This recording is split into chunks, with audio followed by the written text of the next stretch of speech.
Bonjour. Alors, ma vidéo d'aujourd'hui est un peu différente. Tous les matins, je me heurte à des questions qui me semblent insolubles, pour moi du moins. J'ai demandé à tous les médecins que je connais et aucun n'a été capable de me donner une réponse. En gros, c'était, pas dans ces termes, comment je peux savoir? Personne ne sait.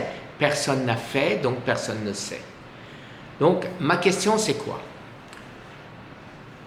Comment affamer ou tuer son cancer? La réponse habituelle, le cancer est immortel, vous ne pouvez pas le tuer. Ok. Personnellement, comme je suis une tête de lard, je vais néanmoins essayer de le tuer. Alors, tout le monde est d'accord sur un point. C'est bien sûr que pour affamer le cancer, il ne faut pas lui donner de sucre ni de glutamine. Glutamine, tant que le don du professeur Seyfried ne sera pas sorti, on ne peut pas supprimer totalement le glutamine puisqu'il y en a dans tous les aliments, quels qu'ils soient. Par contre, le sucre et les carbs, c'est très facile de les supprimer. Donc, carbs et sucre, j'ai banni, donc régime keto. Régime, comment ça s'appelle en français? Le régime qui vous fait des corps cétoniques et donc, à la place, on mange du gras, on mange des légumes et ce genre de choses. Mais, cela non plus ne tue pas le cancer. Ça a uniquement pour effet de l'affamer un peu. Mais il est toujours là, il fait une petite sieste en attendant de se réveiller dès que vous allez manger un carreau de chocolat. Chose que je ne fais pas. Alors maintenant, pour le tuer, certains prix Nobel parlent de l'autophagie qui serait capable de tuer le cancer. Vous avez d'autres études qui vous montrent, des universités prestigieuses aux États-Unis, que là aussi, le cancer s'endort, mais on ne le tue pas.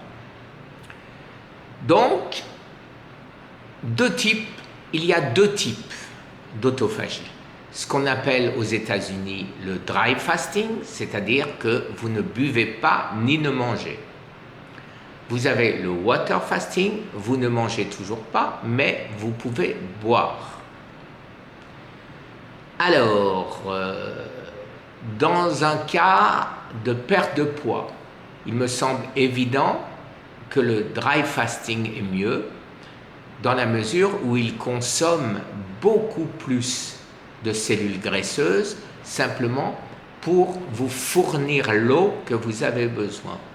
Un truc que je ne comprends pas, mais c'est comme ça, puisque ça a l'air d'être prouvé.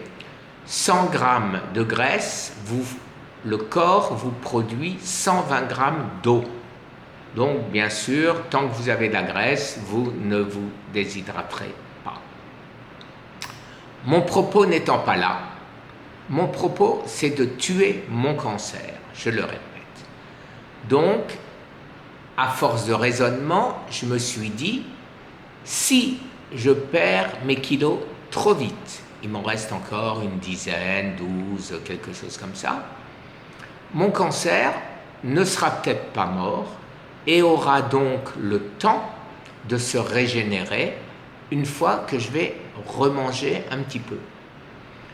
Donc, je me suis dit, je vais faire water fasting pour ne pas perdre mes kilos trop vite. Pour vous donner une idée, en 20 jours de dry fasting que j'ai commencé il y a quelques mois, j'avais quasiment perdu 25 kilos. Depuis, j'essaye d'être beaucoup plus raisonnable et de les perdre beaucoup plus lentement. Pour les perdre plus lentement, qu'est-ce que je fais? de temps à autre, je passe à l'intermittent fasting, c'est-à-dire diète intermittente. Alors là aussi, encore une question qui se pose. Est-ce qu'il vaut mieux manger une fois toutes les 24 heures pour rester en autophagie? J'ai un peu peur de ne pas y rester, parce que si vous mangez un tant soit peu trop de calories, même si c'est des légumes, même si c'est du gras autorisé, même si c'est un avocat, si vous dépassez une certaine quantité de calories, vous sortez de la keto, vous sortez de l'autophagie et il faut tout reprendre à zéro. Donc, une journée, c'est-à-dire un repas tous les 24 heures, un repas tous les 48 heures, un repas toutes les 3 jours, tous les 3 jours, tous les 4 jours, toutes les semaines. Pour l'instant, j'ai opté pour un repas tous les 3 jours. Je mange un jour, le lendemain, je ne mange pas, le surlendemain, je ne mange pas, et j'attends avec impatience mon 3e jour où je mange. Et là, c'est là aussi très difficile de manger très raisonnablement. Alors, quoi manger? Eh bien évidemment, je privilège tout ce qui est antioxydant. Vous avez des quantités de sites qui vous disent que sont les antioxydants.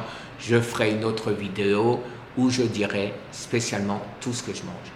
Mais j'évite de manger inutile, si je peux parler comme ça.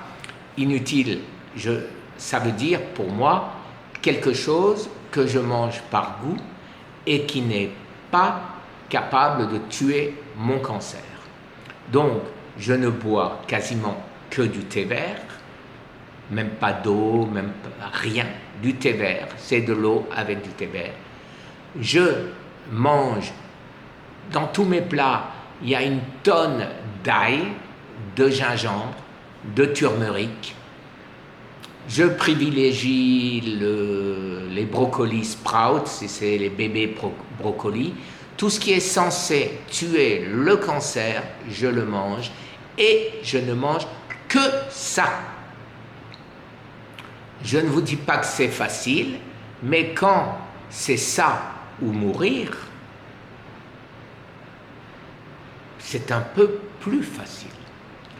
Alors mon but c'est quoi? Bien évidemment, de tuer mon cancer. Je l'ai déjà dit 10 fois. Mais je doute quand j'ai des périodes de doute.